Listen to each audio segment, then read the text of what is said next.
Good afternoon, everyone. I'm Julie Broughton. We are continuing to keep you up to date on what's going on with Hurricane Ian. I know so many of you have questions as we continue to move through the week, likely feeling the impacts here in Central Florida by Wednesday into Thursday. But we are keeping on top of things with the very latest updates from the National Hurricane Center. So we want to bring in meteorologist Samara Cokinos. Samara, you've been very busy. I know we've got a 2 o'clock update coming in. That's not in just yet, but we do have the very latest track from 11 o'clock, and the track comes in every 6 hours.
Can you guys hear me now? Yes, I can hear you now. Okay, you can hear me. Okay. Yes. So we're going to start over? Okay. Did that all go? What was happening? Can you hear me? Anyone?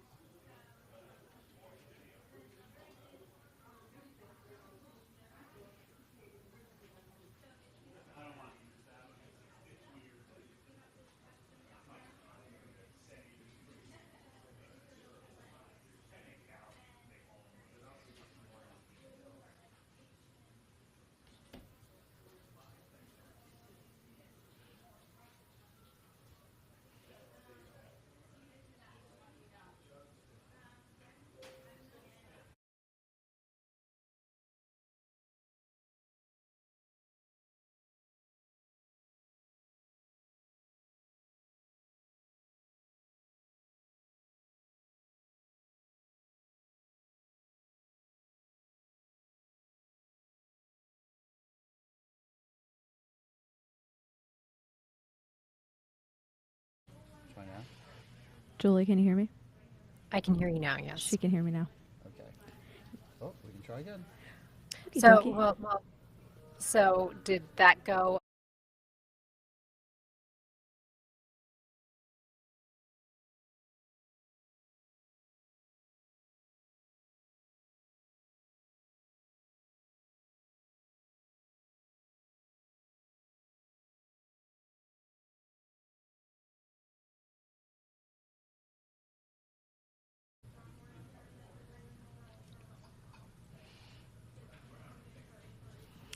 Good afternoon, I'm Julie Broughton. We're going to try this one more time. We were having some audio issues before, but we're keeping you up to date on Hurricane Ian as we continue to move into the work week, likely feeling the effects here in Central Florida of Ian Wednesday into Thursday and possibly even into Friday. Meteorologist Samara Cokinos is here. Samara, hello. I'm seeing if I can Hey. hear you back. You can hear Oh me my now? God. So Your magical. voice is like music to my ears.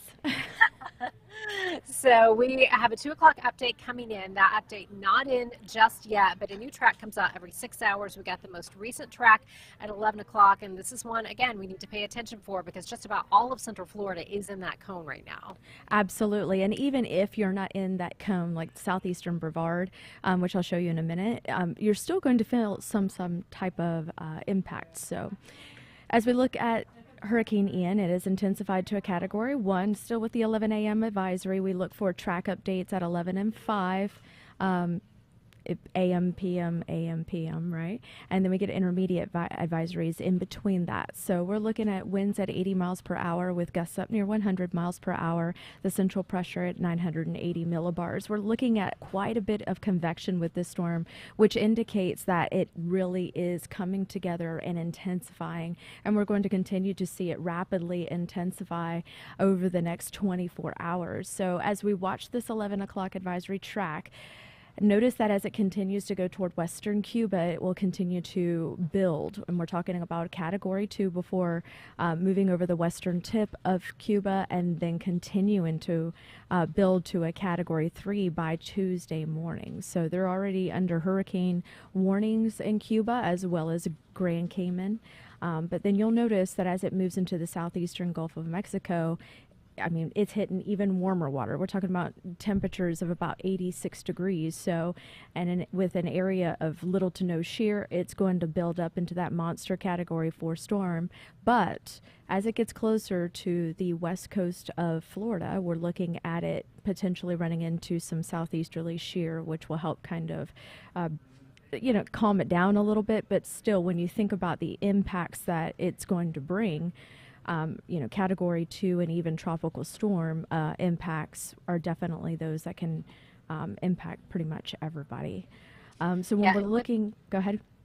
I was going to say, with that location as well, that puts us in the front right quadrant for a lot of that time, meaning that we are also looking at that risk of isolated, short-lived tornadoes with some of this. Absolutely. And I actually have a breakdown county by county to kind of give people a better idea of what they can expect based on this particular track. But I understand that, a lot of people in southeastern Brevard and even that very, very, very southernmost tip of Osceola County are like, we're not in the cone.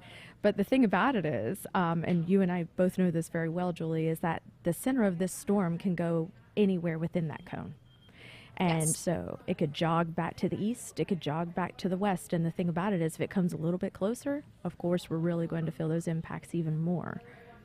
Right. And, the farther out you go in the time period, the less confidence there is in the forecast as far as the more variability. So really, we always say it, but don't focus on the line, because even just a little bit of shift can determine, how much you see as far as impact. So that's why we want you not to panic, but just to prepare and start bringing in, the Halloween decorations if you have them out the lawn yet, furniture.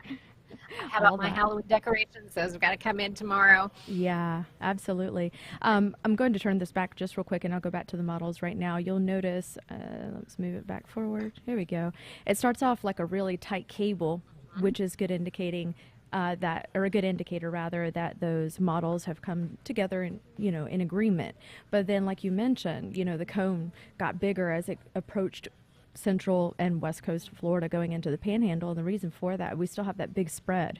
Even though the majority of the models have kind of moved a little bit further back to the east, that started happening over the weekend, the initial trend was back to the west. So we're seeing that kind of bounce back and forth. That will continue to go back and forth until we get more confident data coming in from the hurricane hunters that will, start to see a better track, start to see better models from all of that. So, comment from Michelle. Oh, from Michelle? Yeah. Are you confident the storm will head west? No, we're not. So the thing about it is, with the model guidance being so spread out, it still has potential to go to the east, which has been the trend starting last night going into this morning. If you'll notice that pink model right there, it's like right next to the yellow. That's the TVCon model, and that's the one model that kind of follows that National Hurricane Center track. So when we look at that, that has even trended back to the east. Now, it could still go a little west, it could still go a little bit to the east, but as we get more model data in, of course, that will help us determine, exactly where this thing is going to go and how narrow that cone will be getting. So the more narrow the cone, of course, the more confidence there is in that particular forecast. Yeah, and we've gotten a lot of emails and a lot of comments, people wanting to know the county by county impacts, and I know that you have broken some of those down, but bottom line, we all have the potential to feel at least tropical storm force winds with this. Absolutely, absolutely. Right now we have tropical storm watches issued For Osceola, Lake, Seminole, and Orange counties until further notice. So when if we go a little bit further south, you start to see that pink over near Tampa, and that's a hurricane watch. So that's a really good indicating factor that we are going to feel those impacts. And when we look at the egg, Julie, we know about the egg, right? Yes. It's a really good visual graphic for people. Because it really helps to show how this storm progresses.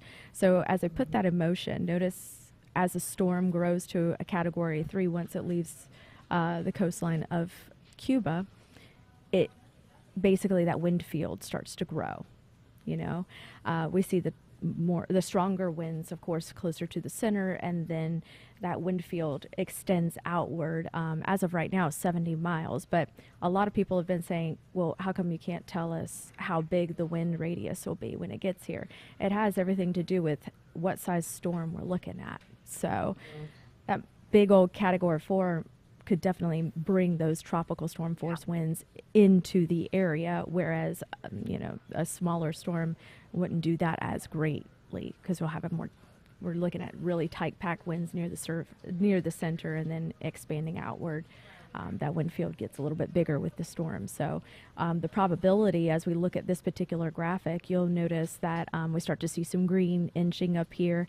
And when we start to look at the cities, and this is Tuesday at 8 p.m., notice Tampa and areas near Okeechobee are starting to be impacted. So I do believe we'll feel those winds start to pick up and really ramp up throughout the day on Wednesday. And this is a look at Wednesday morning now. This model's pretty much updated a little bit more since the last time I looked at it. And you can see a good portion of Ocala, Bushnell, Orlando, the Villages, Daytona Beach, Melbourne, Sanford, all starting to feel a slight impact up near tropical storm force wind potential. So, and it could go in excess of that as well. Yeah, and as we continue to get a better handle over the next couple of days, obviously we'll have more specific county by county impacts. But like we said, we were talking about the potential of some heavy rain, and we will be in that front right quadrant, meaning that just about all of us are looking at that potential of an isolated tornado as well. Absolutely. And, when we're talking about the biggest impacts right now, it looks like Marion, Lake, and Sumter are going to be the ones that we really focus on. We're not trying to focus less on Osceola or any county to the east. But the thing about it is we have to look at major impacts. So to get people prepared of what you could potentially see based on this current track. So keep in mind, folks, all of this will change. It could change. It could go down or it could go up in impact. So it'll be something we continue to watch and, of course, update as we get closer to the arrival of this particular storm. Looking at wind gusts, though, in Marion County, you could see 74 mile per hour wind gusts or even exceeding that. And rain, we're talking about flooding potential with 6 to 8 inches of rain, which could also go up. And the same thing, like you mentioned, Julie, we could see multiple tornadoes fire up in that particular area, as well as Lake and Sumter. When you look at this area, it's going to be closest to the West Coast. So, and again, in that right-hand quadrant, all of those little bands that just really roll in, and they come in packing a punch, usually with small-scale or tornadoes. So. Yeah, it is 2 o'clock right now, and that means that intermediate advisory will be coming out. The National Hurricane Center puts out intermediate advisories when hurricane watches or tropical storm watches and warnings are in place, which, as we said, lots of places have those right now. And then the new path and the new full advisory will come out at 5 o'clock. Correct. I'm looking at the information right now because I'm not in front of. Does it come out? I was looking to try to see. I don't see it yet. Nope, it hasn't updated quite yet, so Okay. it'll get there. But again, Lake and Sumter County, wind gusts up near 39 miles per hour or even exceeding that. Rain about 6 to 8 inches. That could change as well. And tornadoes, you could see multiple. Heading into Orange and Seminole, notice the impacts in terms of the wind have gone down a little bit, but that's still enough to do damage. I mean, we get thunderstorm winds that rock through here and cause damage to the canopies of our trees and stuff like that. So don't underestimate the impacts that are coming in just because you're maybe a little bit further away. Rainfall totals are estimated between 4 and 6 inches, and you could have a brief tornado or two. And then when we start looking at Osceola and Polk County, again, pretty much the same scenario for you as well. So we could see torrential downpours adding up to about 6 inches. So that could definitely cause some flooding potential, especially as we start to see the training bands of rain. And I do believe we're going to see an uptick in rain chances as we head into tomorrow afternoon and going into tomorrow night. Along the coastline, we have it highlighted for you, folks. Don't underestimate the rain. When I looked at rain estimates earlier from the National Hurricane Center products, we're talking about seeing anywhere between 6 and 10 inches of rain along the coast, because we're looking at bands of rain constantly coming in with those tropical downpours that will add up considerably, Julie. We've had so many new people move here since the last time we've dealt with something like this. So that's why we're doing so many updates and wanting to keep you informed. Again, that new update, that new advisory will be out any moment. Samara, I know you have to hop on TV and give that update on TV. And then we'll keep updating you here throughout the day as well. So thanks, Samara. Thanks for joining me. I really appreciate you. All right. See you on TV. All right.